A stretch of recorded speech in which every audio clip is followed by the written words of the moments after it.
Good afternoon and welcome to the Red Devil Cooking Project. I'm Chef John Chapevsky, and today with me is one of my future superstar chefs. This is Amani, and today we're going to start off with our pizza dough. One of the things that we're known for in our restaurant that we have on campus is our wood-burning brick oven pizzas. So we're going to start with that. So Amani, I'm going to have you do the water, the oil, and the yeast first. You always want to start with your water and yeast to let it kind of dissolve a little bit. So go ahead and pull those in the mixing bowl.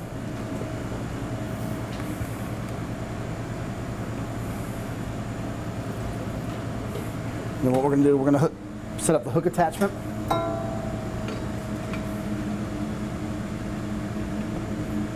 Go ahead and bring it down.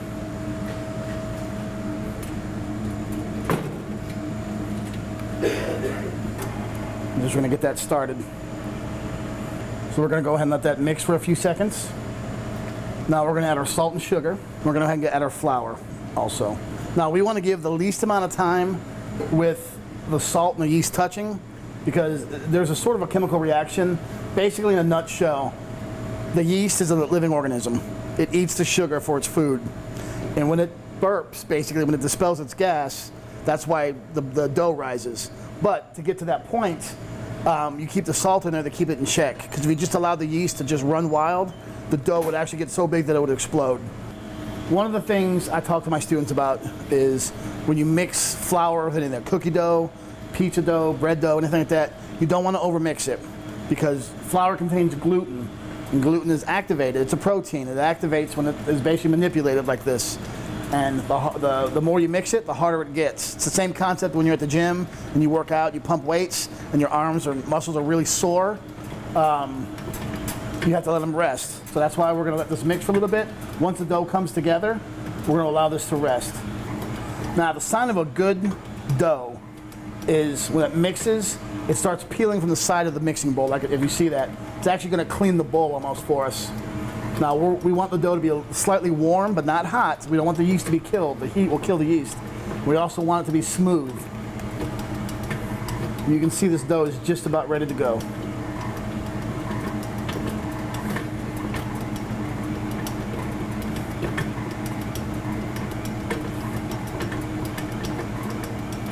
All right, go ahead and turn it off. And now what we're going to do is we're going to take a little bit of oil.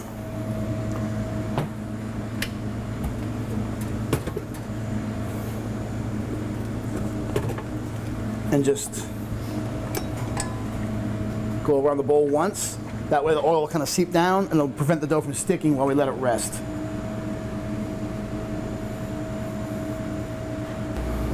All right, so the next recipe we're going to be working on while we allow our pizza dough to rest is one of our signature cookies that we serve in our restaurant.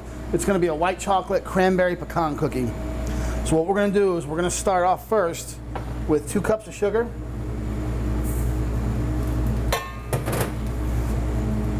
and 1 cup of butter. Now I've allowed this butter to soften up at room temperature a little bit, so it's going to be easier for us to what we call cream it. And what we're doing is we're going to be forming basically a smooth paste with the butter and the sugar. Now we're going to do this for a couple reasons. Well, 3 reasons. It's going to combine the two really well. The second reason is when this bakes, the butter is not just going to melt out. It's going to stay inside the cookie itself and be nice and moist. Third reason is we want the sugar to dissolve slightly. Granulated sugar can be just that, can be quite grainy at times. So we're going to cream this to let the butter dissolve, or the sugar to dissolve a little bit. The next thing I'm going to do, we're going to add 2 eggs, but the key is to add the eggs 1 at a time to allow it to get fully incorporated. If you add all the eggs in at once, and it's going to separate, it's going to look like scrambled eggs, and it's going to destroy your cookie dough because it will not come back together at that point.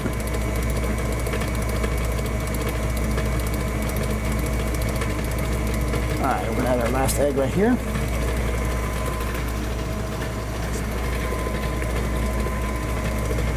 All right, so what we're going to do now, we're going to go ahead and add our vanilla.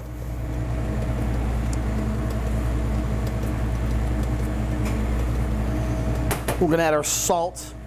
Now, it might seem kind of odd to add salt to a cookie dough recipe, but salt extracts. It means salt extracts flavor. So, ironically, adding salt to a dessert makes it sweeter, believe it or not. Now, before we add our flour, the one last thing I'm going to add some baking soda. But we're gonna do a little trick here. We're actually gonna dissolve the baking soda in about 2 tablespoons of water. We're gonna add that. Now the reason we're doing that instead of adding the baking soda just straight is because it changes the texture of the cookie. Meaning it's gonna give our cookie a nice crispy exterior while the interior stays nice and moist. Now with that being said, however, we need to make sure that once we scoop these out, we flatten them by hand because they will not spread that much at this point, okay? All right, so that looks like it's pretty much done. So we're gonna go ahead and stop this. Jaden is gonna sift 3 cups of flour for us. Now, if you noticed, we didn't sift the flour for the pizza dough. We are gonna sift it for the cookie dough. It's because we want the cookies to be a little airier. Pizza dough is naturally elastic, it's naturally dense and sticky, so there's really no reason to sift it. But Jaden's gonna go ahead and sift 3 cups of all-purpose flour. Now, a trick that Jaden's gonna show you, he's gonna sift the flour on paper. It's less messy, but then it's easier to add the flour to the recipe. Sifting does a couple things. It adds air to the flour, so it gives you a little lighter texture for whatever baked good you're making. It also sifts out any impurities, maybe any lumps, things like that. All right, beautiful. Thank you, Jaden. Now what we're gonna do at this point is we're gonna take this paper that you've sifted the flour on, we're gonna fold it up like this, and now we're gonna add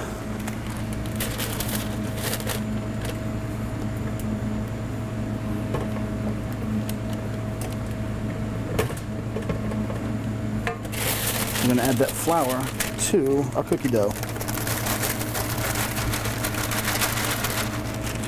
So doing it that way, there's no mess. All right, so before we actually incorporate everything, we're gonna add basically our garnish for the cookies. We're gonna add 1 cup of pecans. We're gonna add 1 cup of dried cranberries. And we're gonna add 1 cup of white chocolate chips.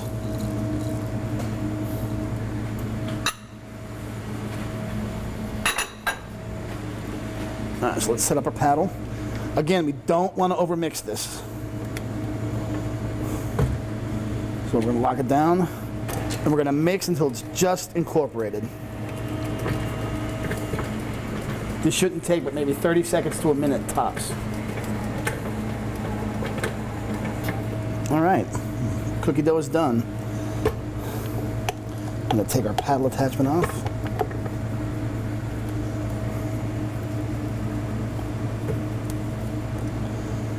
Scrape the sides of the bowl and the paddle. Let's go ahead and take this off.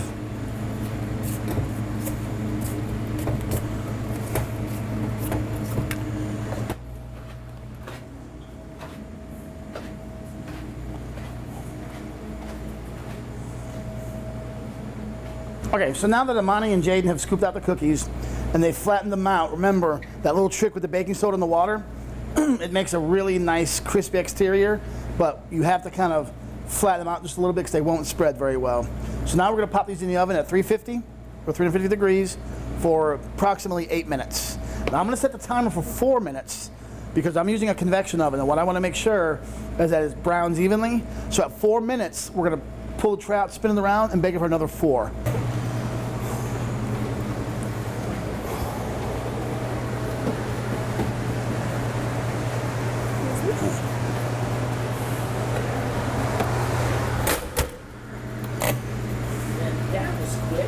Okay, what Amani's gonna do at this point is she's gonna set the cookies on the stove top. Now the stove top's cut off, there's no heat, but if you notice, there's air underneath. There's gaps that air can flow through. If we put this hot sheet tray directly on the countertop or a table, the heat will interact with the table and it's gonna create steam, and the steam will make the bottom of our cookies really clammy and just really unappealing. So we're gonna let these cool off, and then we're gonna go ahead and scoop them out on the sheet plate. All right, so our pizza dough is rested approximately 10 minutes. So what we're gonna go ahead and do is we're gonna go ahead and cut it in half.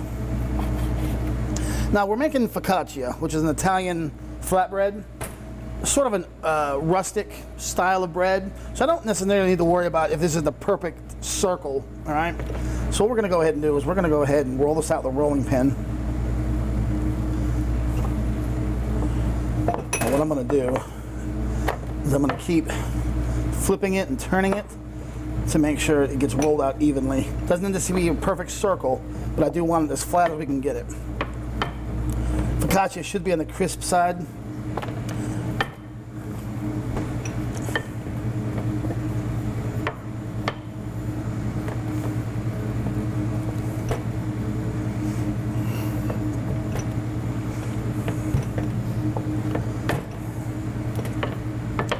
So again, we're going to go ahead and flip it over.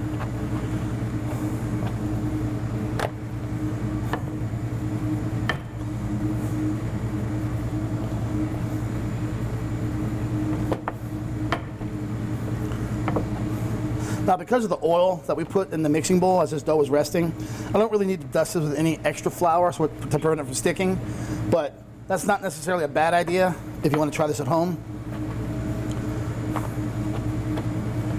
All right, so what I'm going to do is I'm going to go ahead and trim the end, a couple of the end pieces because they are on the thick side. I'm going to get that out of here.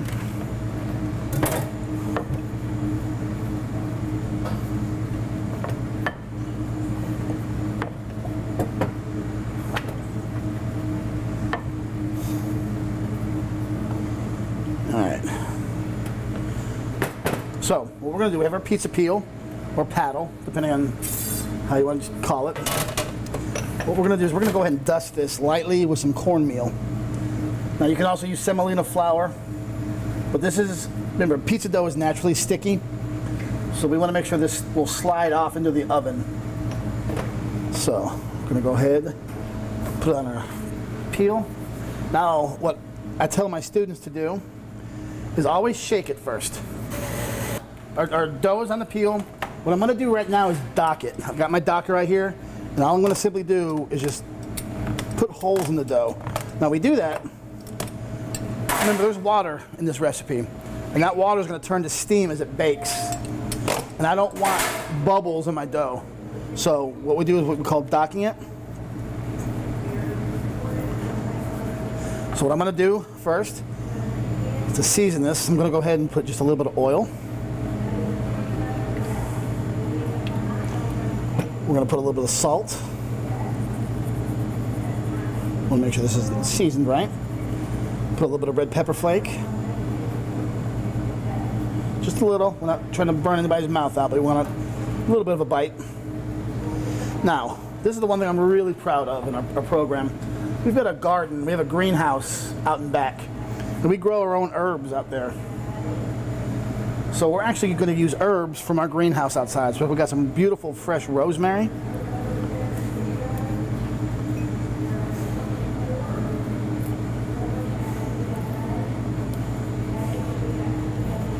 We got some beautiful fresh sage. I'm going to peel a few leaves off here. We're going to give these both a kind of a rough chop.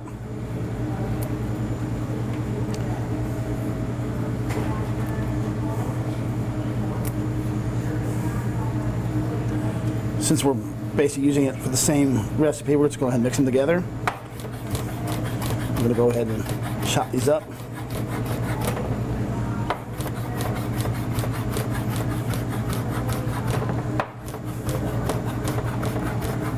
All right. So, go ahead and sprinkle these herbs.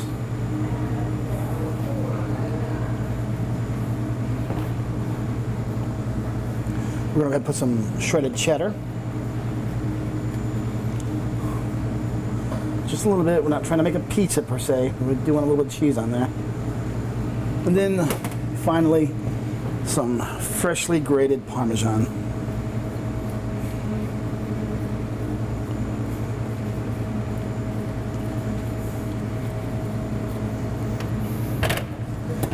One last little shake to make sure it's going to slide off. I'm going to add just a touch more cornmeal right underneath this corner. It's making me just a little nervous. Perfect. Now we're going to take this over to the oven, which is set at 500 degrees.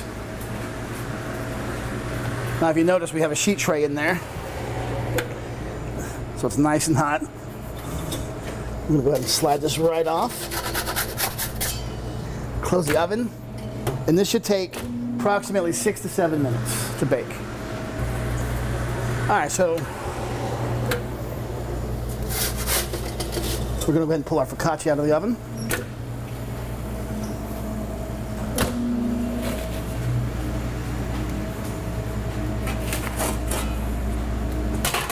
Now what I'm gonna do is I'm gonna go ahead and put just a little bit of oil on the edge.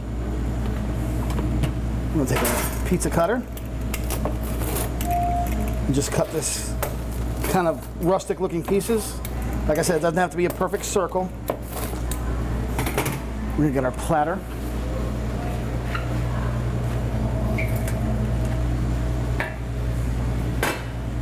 Crap. I got my spatula.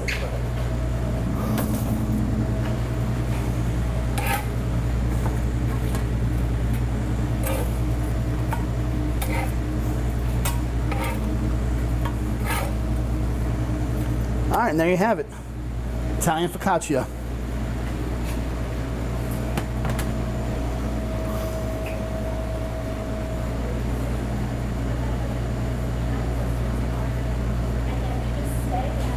All right, so our cookies are ready. They've cooled off a little bit. So we're gonna go ahead and platter them up.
Edit. Edit, edit. So that's what the year so far. This is the first one. All right, guys, and there you have it. Our white chocolate cranberry pecan cookie. Well, that is it for today. Thank you for joining us on this episode of the Red Devil Cooking Project. We'll see you next week.